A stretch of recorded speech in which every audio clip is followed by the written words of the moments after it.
My name is Tiara Gendi. I'm from Zimbabwe. I'm a transgender activist and a human rights defender working with the LGBTI community. My name is Alana Jessica Candace Dill. Over the summer, I just came out to myself as a trans woman. And then I started presenting as a woman this August. And then after a while, I needed to just be living as a woman first and just kind of relax into the name change. And I figured it would come when it did, and it did. I had the day where I needed the change, and I made this whole big name change post on Facebook, and my name is changed on Facebook and all that kind of stuff. And my mom is friends with me on Facebook. And she hearted it and said love you or something like that. So I assume she knows. Whether or not she has relayed that information to my dad is another story, because he is not on Facebook. And we're not snuggle buddies, we're not that close. So I didn't tell them that independent of the post. I've always known that I was sort of different in quotes, but I just didn't know how different I was from everyone else. So to really be specific, I think when I was growing up, I've always felt like I was a girl, and I was okay with it and I loved it. And I think I would say my childhood was I really got a very fair childhood experience. I got to play with girls and I got to play with guys as well. But I would find each time I was around my female friends, I really felt like I belonged there. I really felt at home. I really felt comfortable. And each time I would hang out with my male friends, I really felt like I was the only girl amongst the guys. And there was not really much of a problem with it, with me or other people, but I also think it was because maybe everyone sort of thinks it's okay for a young child to behave anyhow, because everyone sort of assumes that people will grow out of it. And unfortunately for me, I never grew out of it. So that's how I just knew I was different, but I didn't have a term or a label to put to it. It's only after you've sort of grown up, when people start talking about it and pointing it out to you and giving you these names to say, oh, the way you're acting like a girl, I think you're going to be gay. And that's when you start asking, what is gay? And then you start looking for these labels and start actually putting names to things. But I think I've pretty much known all my entire life that I was this way.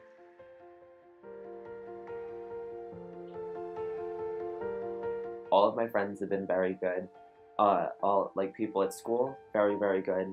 I would even say that I kind of get treated a little bit better after coming out since before. I don't know why that is. Random people say hi to me that never said hi to me before. I have rarely come into anything. I work in Manhattan, so I am traveling all the time. I have not had a single bad instance traveling yet, or nothing violent, I've heard some words, but I think the way people treat me has been the biggest thing for me, because my friends taking more consideration, and just people colleagues and stuff, taking more consideration into how I might feel about certain things concerning my transition was really nice to me, because it kind of does show you how much people care for you, based on how gentle they are with my transition. My first challenge that I would want to talk about is freedom of expression. You can't really express yourself as you want or as you feel you would want to, and as well as harassment, be it verbally or physically, and also rejection from family members, community members, and some friends, church members as well, and some physical assault as well. Okay, at some point I was attacked by 6 guys simply because of having a very feminine hairstyle. What is considered a feminine hairstyle that a normal guy would not have. So I was attacked for that. And I think the second time, after my pictures were leaked out, I sort of ran into a couple of guys who really disapproved of me being in makeup and wearing wigs and dresses. And they slipped me up a little bit, just to show their disapproval of who I am or how I choose to express myself. I knew I was different from day one. Square off, fresh out the bat, fresh out the womb. I was. I'm surprised I didn't come out holding like a little poster board that said like different.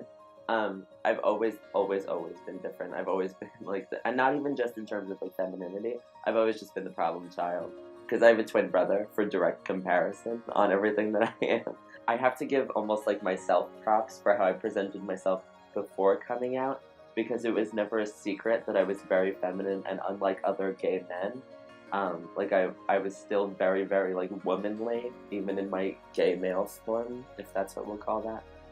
So I don't think it was a huge shock when I came out. That's also why I think it's been very easy for me. It's because I've been very womanly even before coming out.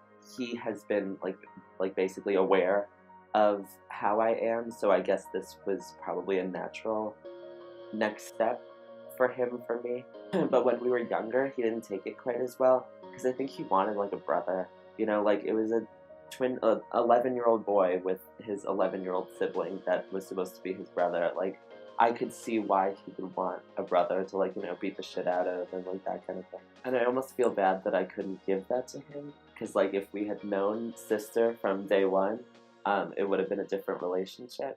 You find being trans or being LGBTI and being in Zimbabwe, to be specific, where I live, you can't really be very expressive of yourself. So I find the only way you can really meet other people of like-minded like you is through social media. So at that time, I was really younger than I am now, and I was on Facebook. I met this guy on Facebook. We decided to meet in person, and he was cute. I liked him, and he liked me, and so we decided to go. He invited me out for a party after a few days. So when we met to go to that party, on our way we were passing through a neighborhood that had no electricity, and it was at night.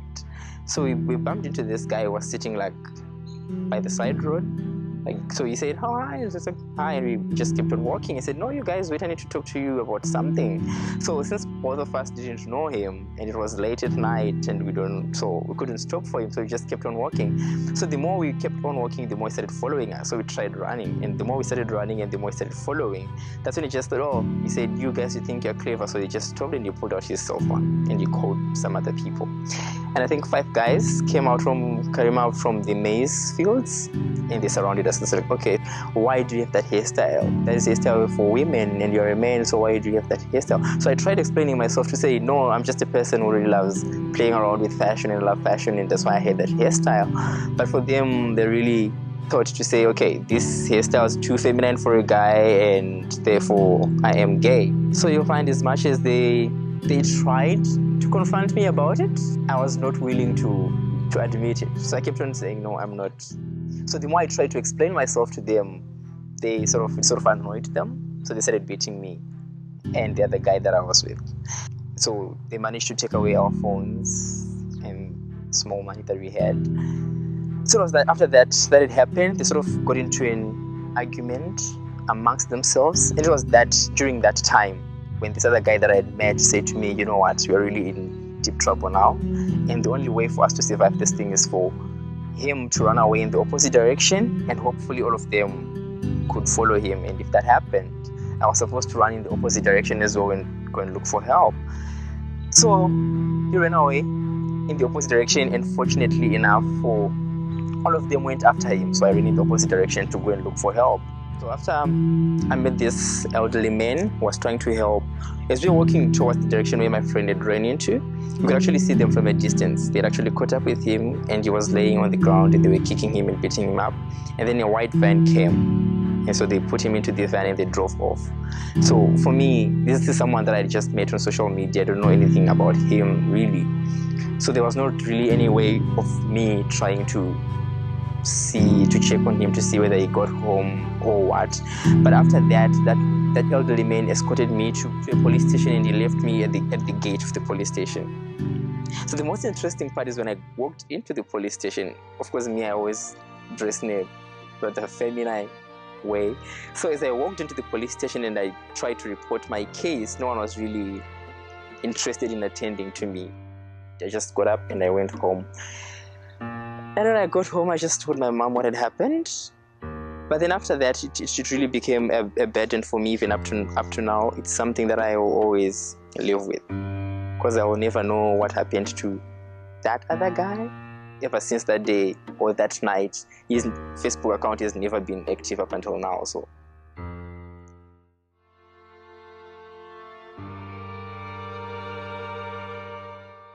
as for dirty looks on the ferry or on the train or something, so there's the people that are looking at me like in a bad way, like you could tell that it's bad.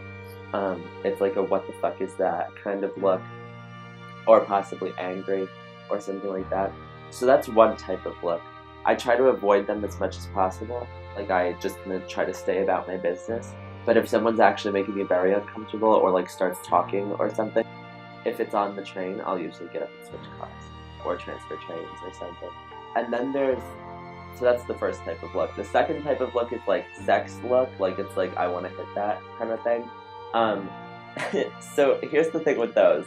I either completely avoid it and I'm just like yick, or I play into it and I'll like smile or something, and kind of tug them along and then just leave. I obviously am not gonna go like get some train guy, my Prince Charming of the A train, like not gonna come. And I wait until I'm leaving. That's fine. And that's not just a plague of trans womanhood, that's a plague of womanhood. Like girls have to deal with that shit all the time. So I am not discluded from that, and it happens a lot. The only looks that actually bother me are right in the middle of those two, and it's when I can't decipher which one of, if it's an angry look or if it's a sex look. It's usually like a look of confusion, and you can't tell which way it's gonna go. Those are the looks that concern me. The angry looks, depending on who the person is, you either completely avoid them, or you give them like kind of like a you better shut the fuck up look, and usually they will, because usually they think they're in some bubble or like we're on TV and I can't hear them. So that's that. But then like with the in-between look where you can't tell which way it's gonna go, like if they're gonna be angry or neutral or turned on, I guess, those looks disturb me. Like those are the ones where I'm like, I need to get out because I don't know what's happening. But when I can box it, I'm usually more comfortable. Okay, so I think I have a very wonderful and lovely / crazy cousin of mine, who's a female, heterosexual female. I think she's the one who really noticed me. I think she had always acknowledged how different I was, but I think it really came to a point of concern to her when I was sort of in a very dark space, because I think there was a time in my life where I was trying to figure out who am I and why I was not like everyone else. So I sort of withdrew from everyone. I started keeping more to myself, and I think that is that time where she sort of realized she needed to reach out to me, and she reached out to me and sat me down and say, what's happening, what's wrong, you've changed, you've withdrawn. And that's when she actually asked me that question to say, are you gay? So you can really imagine coming from a community that is not really outspoken about these issues, and someone to ask you that question, as much as it was a very uncomfortable question for me, I sort of was joyed for her to ask me that question, because my mind was thinking, okay, I'm not really understanding myself, but at least for someone to have that courage to ask me that question, I think it really made me relate to her and open more to her and say, okay, I might not really understand what you mean by gay, I might not understand what gay mean, but this is how I feel and this is what is happening to me. And that is the first person that really sort of walked me through to say, as much as I might also not understand, I think I can help you figure it out and find yourself and find out what's happening. My journey was just like kind of just do it. Like I guess I had like eased myself into coming out unintentionally. Like I was presenting very feminine and doing drag before coming out to myself as a trans woman. Like I didn't come out to myself and then keep it inside. Once I came out, I just kind of waited till the end of the summer and told more people. And then once like most of my friends knew, then I was like, here we go. Which is not the route for everyone. Some people need a little bit more ease into it. So I would just say listen to your heart and what you're comfortable with, but also don't just remain where it's comfortable. I think that life begins where comfort ends, and sometimes you do just need to take that first step, because I don't think you're growing if you're totally comfortable all the time. If you're comfortable like 100%, what are you really doing? You know? That's where I feel a lot of people get blocked, because they'll just stay in something that they're good at, or like a place where they're comfortable with people that they're comfortable with. I don't think you're growing if you're doing that. So don't be afraid to take that first step, because you'll be okay. And you'll be fine. And if where you're at, like, other people aren't comfortable with you, tell them to hit the road, because that's not your problem. To quote RuPaul, other people's opinions on me are none of my business. You know, that's your thoughts. Good for you. Congrats. Like, you formed a negative opinion. Great. Keep it to yourself. Not my business. So you just kind of have to carry that attitude with you, because it's you. You might as well live as authentically as you want. Because you only get one life, you know. I think you should wake up every morning being like, yeah, a good day. And if the apocalypse happened to happen today, or Trump becomes president and we get immediately launched into World War III and the nuke codes come out and just hit us, I think you should be able to go out happy with yourself and show up wherever we're going to show up next and be like, I was good. In a typical family in Africa, and specifically in Zimbabwe, once you're found out to be part of LGBT, whether you're gay, lesbian, bisexual, transgender, intersex, or any other, normally young children will actually get rejected by family, or even their own parents can actually send you away or cut you off financially or not pay your school fees. They'll do something about it. You know, in the typical African way, they'll just do something about it to really show their disapproval. But fortunately for me, I think I always say I was very blessed to be given a family that really expressed their disapproval, and them not understanding what it meant for me to say I was gay. They really embraced me and went through their own process of really not understanding it, them not approving it, to a point where they really started saying, we think we might want to understand you. To a point where they really say, okay, we think we now understand you. Also to then come to a point where they say, whether we understand you or not, we still love you as our gay child. And they really embraced me, and then started allowing me to live as me and express whichever way that I really felt like. So for me, it is that love that they gave into me that really made me realize to say, as long as you really love someone genuinely, there's nothing that is going to stand in your way. So that love they gave to me that makes me live through every day, and also make it a point to say, as long as there's still love in you, it's really possible to extend it or share it with someone, and anyone, regardless of their gender, sexual orientation, race, or ethnicity, whatever it is. So it is that love that really makes me live through every day. And this is something that's hard for parents to get. Like, you chose to have a child. You chose to be part of raising another human being.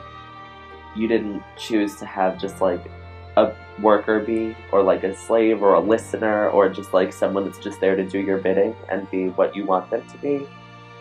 They're going to follow their own path. And if you really want them to follow your ideal path, then I don't think you should be a parent, truthfully. I don't think you're like fit to have another human being be raised in your midst, because it's not your job to tell even your kid, which again is hard to tell parents. Like, it's not your job to tell your kid how their life is going to go. You just have to make sure they're not hurting themselves and they're happy, and your best way of doing that is to help them to grow and help them be okay.